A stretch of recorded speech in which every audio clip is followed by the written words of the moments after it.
नमस्कार, Shriram time news मध्ये मी कैलास सोनवणे आपले हार्दिक स्वागत करतो। सुरुवातीला पाहूया 24 तासातील ताज्या घडामोडी।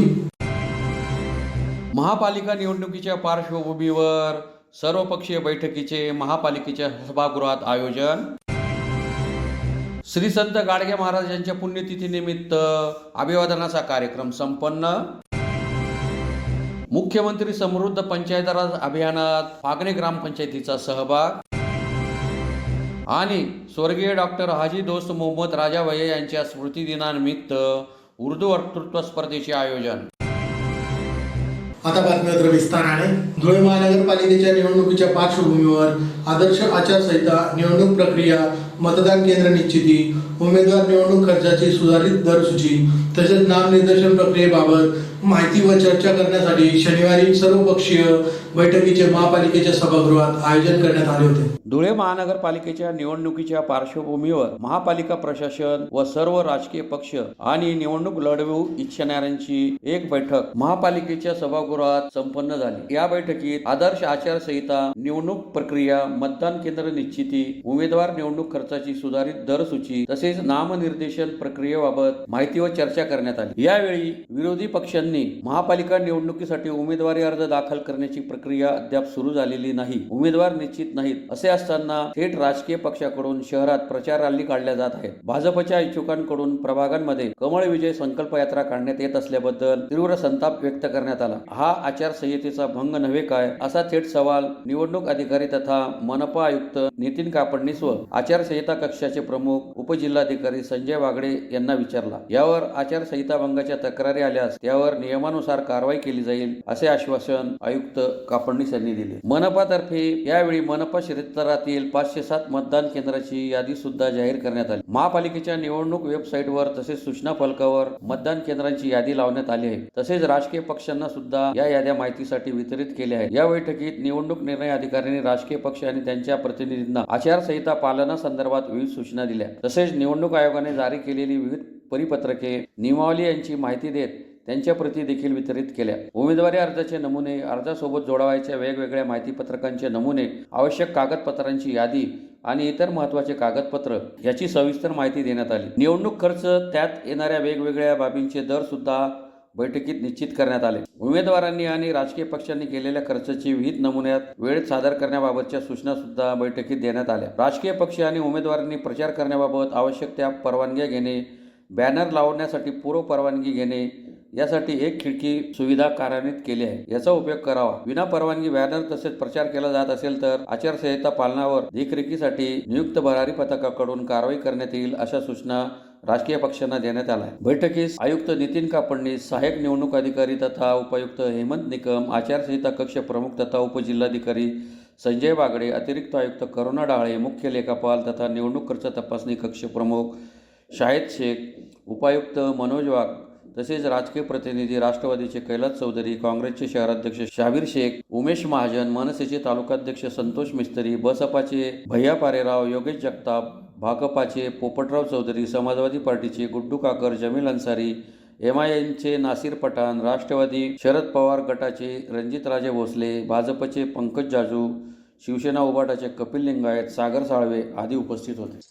तर ज्या होल्डिंगचे GPS बेस फोटोज आमच्याकडे, तर आम्ही त्यात सांगितलंय की ज्या फोटोमध्ये असं लक्षात येतं की ते ज्याला आपण नोटीस दिली ते होल्डिंग त्याने लावलंय असा काहीतरी पुरावा मिळतोय, तर तेवढं त्याच्याकडे आकारणी करा। पण ज्या फोटोमध्ये असं दिसतंय की ते होल्डिंगशी प्रत्यक्ष त्या व्यक्तीचा संबंध नाही, तर ते दर मी कमी करायला सांगितलंय, तर त्यात रिलीफ मिळेल। आणि मी ती यादी बघितली, 1 ते सव्वा लाखाच्या वर कुणाला नाही, मी जेव्हा त्यांना 5 लाख 10 लाख याच्यामध्ये महापालिकेची बाजू पण मी मांडतो। माननीय सर्वोच्च न्यायालयामध्ये आणि माननीय उच्च न्यायालयामध्ये होल्डिंग बद्दल अतिशय सक्त हे चालू आहे आणि त्याच्यामध्ये सगळ्या महानगरपालिका या कंटेम्प्ट ऑफ कोर्ट फेस करतायत। मग जेव्हा आपल्याला नोटीस येते तेव्हा आपण जागरूक होतो, तेव्हा आपला फोटो लागल्यावर पण आपण जागरूक झालं पाहिजे अशी माझी आपल्याला विनंती आहे। कारण माननीय न्यायालयाने असं म्हटलंय की ज्याचे होल्डिंग जर लावणारा स्पष्ट होत नसेल तर त्या होल्डिंग मध्ये जेवढे फोटो आणि नावं दिसतात त्यांच्यावरती जबाबदारी निश्चिती करा आणि महानगरपालिकेने ठरवलेल्या दंडाच्या 5 पट आकारणी करा। म्हणून आपण पण थोडीशी जागरूकता ठेवूया। आता याच्या पुढे प्रत्येक इलेक्शन मध्ये हे होणार आहे, तर गावामध्ये होर्डिंग लागतानाच आपण जर आपल्या कार्यकर्त्यांना किंवा सदस्यांना सूचना दिल्या की माझा फोटो लावताना किंवा नाव लावताना तुम्ही परवानगी घेऊन लावा, तर आपल्यावर ही वेळ पुढे येणार नाही. पण आता जे झालंय त्यात मी ज्यांचा प्रत्यक्ष त्या होर्डिंग लावण्याची संबंध नसेल त्यांना तिथे रिलीफ द्यायला सांगितलंय. त्या नोटीसची अमाऊंट कमी होईल, योग्य प्रकारे आकारणी केली. धुळे शहरातील श्री संत गाडगे बाबा महाराज सांस्कृतिक मंडळ देवपूर यांच्या वतीने थोर समाज सुधारक संत गाडगे महाराज यांच्या पुण्यतिथीनिमित्त एकविरा देवी मंदिराजवळ श्री संत गाडगे महाराज मठात अभिवादनाचा कार्यक्रम संपन्न झाला. धुळे शहरातील श्री संत गाडगेबाबा महाराज सांस्कृतिक मंडळ देवपूर धुळे यांच्या वतीने थोर समाज सुधारक संत गाडगे महाराज यांच्या 69व्या पुण्यतिथीनिमित्त श्री एकविरा देवी मंदिराजवळ श्री संत गाडगे महाराज मठात त्यांच्या प्रतिमेस मान्यवरांच्या हस्ते पुष्पहार अर्पण करून अभिवादनाचा कार्यक्रम संपन्न झाला. या प्रसंगी माजी स्थायी समिती सभापती कैलास चौधरी, माजी नगरसेवक सुनील महाले, कैलास आधार चौधरी, जयराम चौधरी, शंकर पाराटे, कारभारी दागाजी सागर, अशोक रघुनाथ सगरे, सुरेश गायकवाड, मधुकर महाले, भानुदास सगरे, नामदेव वाघ, प्रकाश शिरसाट, वाल्मिक वाघ यांच्यासह मंडळाचे अध्यक्ष अमोल गायकवाड, संजय गवळी, राजेंद्र गवळी, भिका निकम, प्रवीण शिंदे, दिलीप शिंदे, राहुल सगरे, दिलीप साजारे, गणेश मंगल सगरे आदी उपस्थित होते. संत गाडगे महाराजांच्या 69व्या पुण्यतिथीनिमित्त श्री संत गाडगे महाराज मठ एकविरा मंदिर येथे सर्व समाज बांधवांच्या उपस्थितीत, ज्येष्ठांच्या प्रमुख उपस्थितीत आज पूजनाचा कार्यक्रम पार पडला. त्यामध्ये सर्व समाज बांधव अध्यक्षांच्या वतीने सर्वांचे आभार धन्यवाद. मुख्यमंत्री समृद्ध पंचायत राज अभियानमध्ये धुळे तालुक्यातील फागणे ग्रामपंचायतीतर्फे सहभाग नोंदवत 17 सप्टेंबर पासून विविध विभागांमार्फत उपक्रम राबवून एकजुटीने गाव विभाग सुंदर फुलवण्यासाठी प्रयत्न करण्यात आले. राज्य शासनाने 17 सप्टेंबर ते 31 डिसेंबर दरम्यान मुख्यमंत्री समृद्ध पंचायत राज अभियानाचे आयोजन केले आहे. या अभियानात धुळे तालुक्यातील फागणे ग्रामपंचायतीतर्फे सहभाग नोंदवत 17 सप्टेंबर पासूनच गावात विविध प्रकारचे कामकाजास सुरुवात करण्यात आली आहे. आज पावेतो सर्व विभाग मिळून गावात विविध कामकाज करण्यात आले आहे. स्वच्छता, कर वसुली सुधारणा करण्यात आली आहे. अंगणवाडी दुरुस्ती करण्यात आली आहे. एकात्मिक बाल विकास विभागामार्फत अंगणवाडी डिजिटल करण्यात आली आहे. पालक मेळावा घेण्यात आला. त्यात 20 प्रकारचे स्टॉल लावण्यात आले. आहाराबाबत विविधता आहारात मांडणी करण्यात आली. महिला बचत गटांनीही सहभाग नोंदवून विविध कामे केली. अंगणवाडी केंद्रात अक्षय पात्र तयार करण्यात आले. हे अभियान यशस्वी करण्यासाठी सरपंच विद्या नागराज पाटील, उपसरपंच छायाबाई पाटील, शरद वाघ, ग्रामविकास अधिकारी शरद परमेश्वर वाघ, माजी सदस्य सपना पाटील, सरला चौधरी, नागराज पाटील, पोलीस पाटील नीता पाटील, लीलाबाई मोरे आदी उपस्थित होते. पंचायत अधिकारी ग्रामपंचायत कार्यालय फागणे, तालुका जिल्हा धुळे. राज्य शासनाने जे 17 सप्टेंबर 2025 ते 31 डिसेंबर 2025 पर्यंत मुख्यमंत्री समृद्ध पंचायत राज अभियानाची सुरुवात केलेली आहे आणि आमच्या गावाने 17 सप्टेंबर पासूनच पहिल्याच दिवसापासून या अभियानात जे 7 घटकांवर जे उपक्रम आहेत, या उपक्रमावर जे निकष आहेत ते निकष पूर्ण करण्याचा पहिल्या दिवसापासून प्रयत्न केलेला आहे. या ठिकाणी आमच्या गावाचे सगळे नागरिक असतील, सरपंच, उपसरपंच, आमचे ग्रामपंचायत सदस्य यांचे सुद्धा आम्हाला पहिल्या दिवसापासून सहयोग मिळत आहे. तसेच महिला बचत गट असतील, अंगणवाडी सेविका असतील, मदतनीस असतील, यांनी सुद्धा ग्रामपंचायतीने वेळोवेळी सांगितल्याप्रमाणे त्यांच्या योजनांची माहिती, त्यांच्या योजनांवर काम केलेलं आहे. तसेच या ठिकाणी जे आपले नाविन्यपूर्ण उपक्रम जे आपण काहीतरी पंचायतीने नवीन करून दाखवायचं, यासाठी आमचे सरपंच विद्याताई नागराज पाटील यांच्या मनात एक कल्पना होती आणि ती कल्पना आम्ही आज प्रत्यक्षात उतरली. ती म्हणजे या सरपंचांचा जो मनोदय होता की आपला जो रोजचा जमा खर्च आहे, हा रोजचा जमा खर्च योजनांची माहिती आणि हे सगळं जग जाहीर, लोक जाहीर झालं पाहिजे, यासाठी आपण काहीतरी केलं पाहिजे. मग आम्ही सगळे सदस्य, ग्रामपंचायत सदस्य लोकांची चर्चा करून याच्यावर काय उपाय करता येईल, तर त्या ठिकाणी असं ठरलं की आपण एक मोठी स्क्रीन, LED स्क्रीन या ठिकाणी लावावी आणि या LED स्क्रीनवर जो आपला रोजचा जमा खर्च होतो, ज्या योजनांची माहिती असते, हे सगळी माहिती, प्रत्येक विभागाची माहिती, मग महिला बालकल्याण असो, आरोग्य विभाग असो, पशुसंवर्धन असो, या सगळ्या योजनांची माहिती आपण लोकांना दिली गेली पाहिजे. यासाठी मग आम्ही एक LED स्क्रीन या ठिकाणी बसवला आहे आणि या माध्यमातून नुसतं आम्ही माहिती देत नसून या माध्यमातून पंचायतीला एक आर्थिक उत्पन्नाचे स्रोत सुद्धा निर्माण झालेला आहे. तो म्हणजे या ठिकाणी वाढदिवसाचे बॅनर असतील, वाढदिवस शुभेच्छा असतील, एखाद्या व्यवसायाचे जाहिरात असेल, या जाहिरातीचं आम्ही एक शुल्क आकारून पंचायतीच्या उत्पन्नामध्ये आम्ही वाढ केलेली आहे.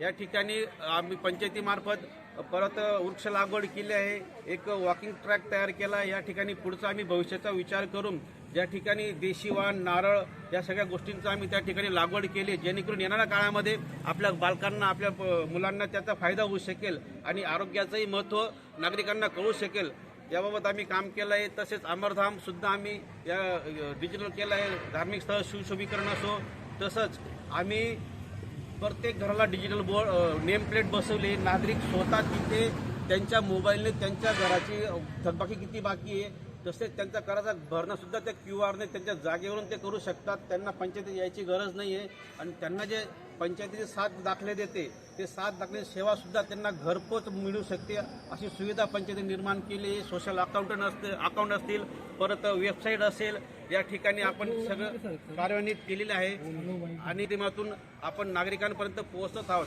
आणि शासनाचं जे धोरण होतं, माननीय मुख्यमंत्री यांचा जो मनोदय होता की एक लोक चळवळ निर्माण झाली पाहिजे, एक लोक सहभाग झाला पाहिजे, तर आम्ही या लोकसभाकडून एक लोक चळवळ निर्माण केली आहे. आणि या लोकचळवळीचा फायदा असा झाला की जे लोक दूर गेलेले होते ते श्रमदानाच्या माध्यमातून, लोकचळवळीच्या माध्यमातून पंचायतीशी जुळले आणि आपण आपल्या गावासाठी काहीतरी करतो ही भावना त्यांच्या मनात निर्माण झाली. आणि या भावनेतूनच वृक्ष लागवड, जलसंधारणाचे कामं असतील, स्वच्छता मोहीम असतील, या मोहिमा आम्ही लोकसहभागातून घेतलेल्या आहेत आणि ते यशस्वीपणे आम्ही पार पाडलेलं आहे. धुळे शहरातील ज्येष्ठ नेते स्वर्गीय डॉक्टर हाजी दोस्त मोहम्मद राजा भैया यांच्या स्मृतिदिनानिमित्त शनिवारी शहरातील महापालिका शाळा क्रमांक 25 मौलवीगंज येथे उर्दू वक्तृत्व स्पर्धेचे आयोजन करण्यात आले होते. धुळे शहरातील ज्येष्ठ नेते स्वर्गीय डॉक्टर हाजी दोस्त मोहम्मद राजा भैया यांच्या स्मृतिदिनानिमित्त शनिवारी शहरातील महापालिका शाळा क्रमांक 25 मौलवीगंज येथे उर्दू वक्तृत्व स्पर्धेचे आयोजन करण्यात आले होते. विद्यार्थ्यांच्या सुप्त गुणांना वाव मिळावा तसेच वक्तृत्व स्पर्धेतून व्यासपीठावर नवीन वक्ता घडावा या प्रमुख उद्देशाने सदर स्पर्धेचे आयोजन करण्यात आले होते. स्वर्गीय हाजी दोस्त मोहम्मद राजा भैया यांच्या पुण्यतिथी निमित्ताने दरवर्षी विविध शैक्षणिक व सामाजिक उपक्रमाचे आयोजन करण्यात येत असते. हाजी दोस्त मोहम्मद राजा भैया यांनी शहरात सामाजिक, वैद्यकीय व राजकीय क्षेत्रात उल्लेखनीय कार्य केले आहे. त्यांचे शहरात सामाजिक एकात्मता निर्माण करण्यासाठी महत्त्वाचे योगदान राहिले आहे. म्हणून त्यांच्या पुण्यतिथी निमित्ताने उर्दू वक्तृत्व स्पर्धेचे आयोजन करण्यात आले होते. यावेळी माजी महापौर कल्पना महाले, सुनील महाले, माजी खासदार बापू चौरे, माजी महापौर मोहन नवले, गणेश गर्दे, भगवान गर्दे, रमेश श्रीखंडे, राजू खैरनार, भिवसन ऐरे, माजी नगरसेवक मुजफ्फर हुसेन, गोपाल अन्सारी, शौकत इम्तिखार, मुन्ना सेठ, सलीम ठेकेदार, रियाल शेख, अतुल पाटील आदी उपस्थित होते.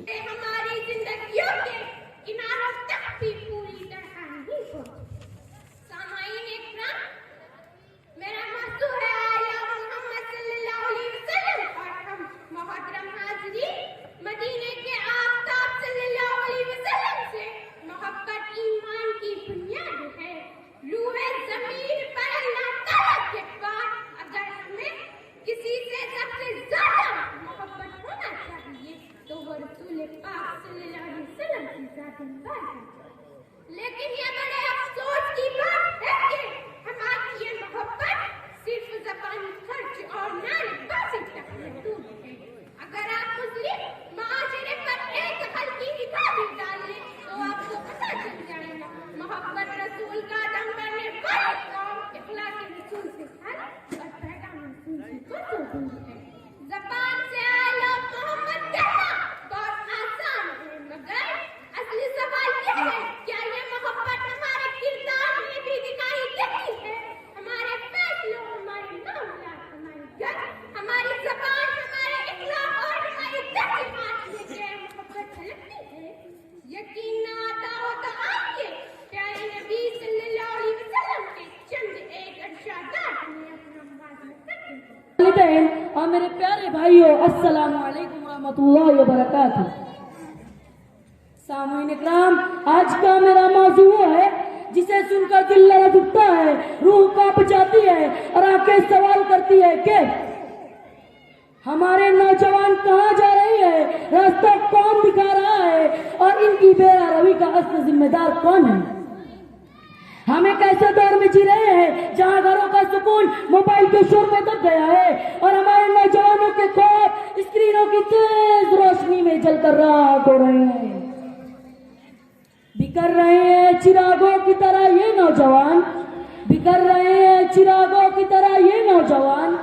कोई तो आए संभाले ये बेकरार जमान. मस्जिदें पूछ रही है कहाँ गए वो लोग, मस्जिदें पूछ रही है कहाँ